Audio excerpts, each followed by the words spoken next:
औरंगाबाद खंडपीठामध्ये काल एक याचिका दाखल, काय नेमकी याचिका आणि काय? हे बघा, जे माझे विरोधक उमेदवार आहेत त्यांचा जे फॉर्म होता ते रिजेक्ट झाले पाहिजे, कारण ते फॉर्मेटमध्ये त्यांनी भरलेला नाही. आणि त्याने इलेक्शन कमिशनरने जे गायडन्स दिलं होतं सुप्रीम कोर्टच्या ज्या आदेशानुसार निवडणूक अधिकारीला, त्याचा फॉर्मेटमध्ये ते आला नाही. एक दुसरा, त्याने काही विषय लपवण्याचं काम केलेलं आहे.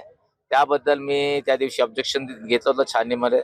4 तास हेअरिंग झाली आणि 8 तासानंतर त्याचा रिझल्ट आला. तर मला वाटत होतं की समोरच्या पार्टीचा फॉर्म कॅन्सल होईल, इनव्हाईल होईल, पण तसं न करता कोणाच्या दबावामध्ये घेऊन ते पास झालेलं आहे.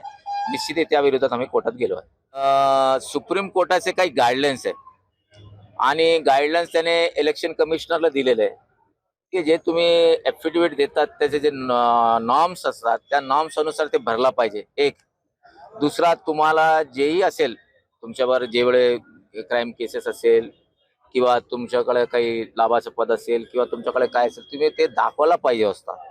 पण तसं ते केलं नाही आणि माझे वकिलाने तसं दाखवलं की यांचा फॉर्म इन्व्हॅलिड करा. आणि 4 तास हिअरिंग झाल्यानंतर 8 तासानंतर त्याने जे डिसिजन दिला व्हॅलिडचा, त्याच्या विरोधात मी कोर्टात गेलो. एबीपी माझा, उघडा डोळे बघा नीट.